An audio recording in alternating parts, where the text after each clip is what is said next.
Hello, Scott here, and this is Mastering of the Mind, Body, and Soul. For you return viewers, thank you for coming back and watching another video. For all you new viewers, welcome. Hopefully there's something you will see or hear that resonates with you. And if it does, please like, comment, and share.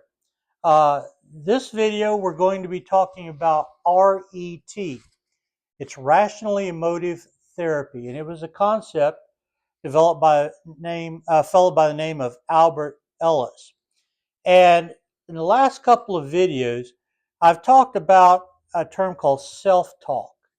Self-talk is that conversation that you carry on either within yourself or that you verbalize. And that self-talk is in reference to whatever is going on around you at that particular moment and what you are thinking about that. And it can be either positive, negative, or indifferent. And to give you an example of self-talk, we'll use the example of someone seeing a snake alongside the road. Now, positive self-talk with that, somebody might say, "Oh wow, how cool is that? There's a snake in the neighborhood," and they get all excited and worked up, and they're just wanting to go over, take a closer look at it, or maybe even pick it up and play with it. So their self-talk is that this snake is good.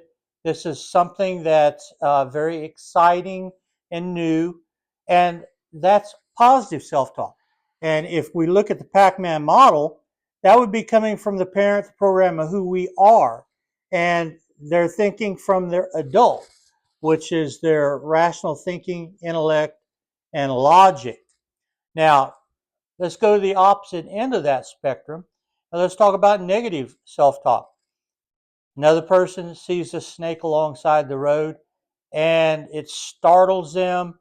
They get feelings of fear and they say, "Oh my God, it's a snake. I, I hope it doesn't come after me. I hope it doesn't bite me. Is that a poisonous snake? I don't like snakes. I want to take me away from here. I don't want to be around snakes." So there we have someone, when they're operating out of their parent part of their program of who they are, they're in their child. And they are feeling scared, afraid, apprehensive. So they're looking at that same situation in a totally different manner. Now, the third element of that self-talk is indifference. This is a person who sees a snake in the road and he looks at it and he doesn't care one way or the other. It doesn't bother him. He's not afraid of the snake. He's not excited about the snake. It's his attitude of, "Oh, well, it's a snake. Live and let live." So, of all these three examples of a person seeing a snake, each one had a different uh, reaction to that. One was positive, one was negative, and the other was indifferent. But your self-talk is going to be governed by your program, once again, parent of who you are. And if you have a positive program, you're going to come from your adult. But if you're coming from a negative program or a weak program, you're going to be basing everything from a feeling and emotion. And in Albert Ellis's concept of R.E.T., he uses the ABCDE method. And I'm just briefly going to go over this, and we'll get into the nuts and bolts of this next week. But A is the event or the happening. It's what's going on.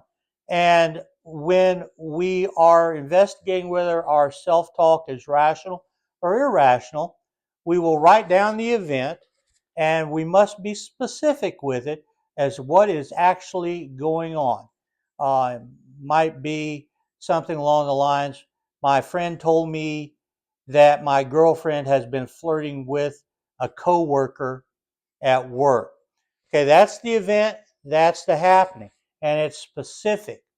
And then we have the self-talk. That's the thoughts, attitudes, beliefs, and opinions. Now, once he has heard that information, what is he telling himself about that? Normally, it's the awfuls, the shoulds, and the can't stands. When that happens, that means that person's coming out of their child. They're basing everything on negative feeling or emotion. But we go to C, and our feelings are maybe angry, resentful, frustrated, uh, cheated. And right here we have B causes C. Okay? Our self-talk creates our feelings and emotions. And looking at our model up here on the top, everything begins with a thought, then we get a feeling, creates an action, and if we do those actions often enough, it becomes a habitualized. It's a lifestyle, and then it's your destiny. But nobody wants to go around feeling angry, frustrated. They want to be happy, satisfied. They just want to feel good. So, how are we going to turn negative self-talk into positive self-talk? Well, we have a way to do that, and that's D, the challenge. So D always challenges B, which is the self-talk. And we have to dispute what we're telling ourselves. We have to dispute the awful, shoulds, and the can't stands. But how do we do that? Well, later on, I'm going to introduce you to something that will help you determine whether your self-talk is based on opinions and negativity. And we'll do that through the 5 rational questions and the importance question, using logic coming from our adult to make a better decision. And then we have E, the new feelings and the reactions. Once we've challenged our self-talk and we've determined that it's negative and that it's not conducive to the way we want to feel, then we ask ourselves these 5 rational questions, importance questions, and then we determine that we need to go in a different direction and think differently. So that's where the new feelings and the reactions come into play, and we'll go a little bit more into that next week. But I always like acronyms, and today's acronym is WIN, and that's work, improve, and never give up. You know, you can win at whatever it is that you want to do if you put forth the time, the effort, and the perseverance to accomplish that particular goal. Now, the old question is, how do you eat an elephant? Well, one bite at a time. And what does that mean in the scheme of things with R.E.T? If you look at something, if you look at an elephant is a very huge animal, very strong animal. And when that first glimpse, it seems like, how am I going to overcome this elephant? And we're looking at too much at one time. What we need to do is take it piece by piece. If you can break something down piece by piece, it makes it a little bit more digestible. It makes it a little easier to work with. It makes it a little bit more manageable. And in the upcoming weeks, I'm going to be putting some examples on the board about things that may occur in people's everyday life. And I'll come up with the self-talk that's associated with the event and the feelings that result from that. And then we're going to challenge it. And then once we challenge that, then we'll step into new feelings and reactions. So that's just a brief overview of what we're going to be getting into next week. Last week, I shared a motivational piece with you that what is maturity. I went over the first four of those, and because it was rather lengthy, I'm going to cover the last four this week. And that is, maturity is humility. It is being big enough to say, I was wrong. And when right, the mature person need not experience the satisfaction of saying, I told you so. Maturity is the ability to make a decision and stand by it. The immature spend their lives exploring endless possibilities, then they do nothing. Maturity means dependability, keeping one's word, coming through in a crisis. The immature are masters of the alibi. They are confused and disorganized.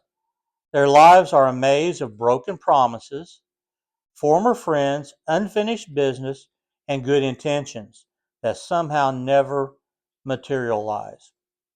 And then finally, maturity is the art of living in peace with that which you cannot change, the courage to change that which should be changed, and the wisdom to know the difference. That's very similar to the serenity prayer used in Alcoholics Anonymous. So, in closing today, as I always do an act of kindness today, okay? You never know what your fellow person is going through. And just a smile or a hello could mean all the difference in that person's life at that moment in time. And remember that teamwork makes the dream work, that believe it to achieve it. And remember that I believe in you. I believe that you can accomplish and overcome any challenge or obstacle that is before you. And what I want us to do is believe in each other. Believe that we can make a difference in the world that we live in. And that when everything is said and done, that we've left this world a little bit better place than we came into it. So with that, I would like to say, may God bless you and much love and light to you.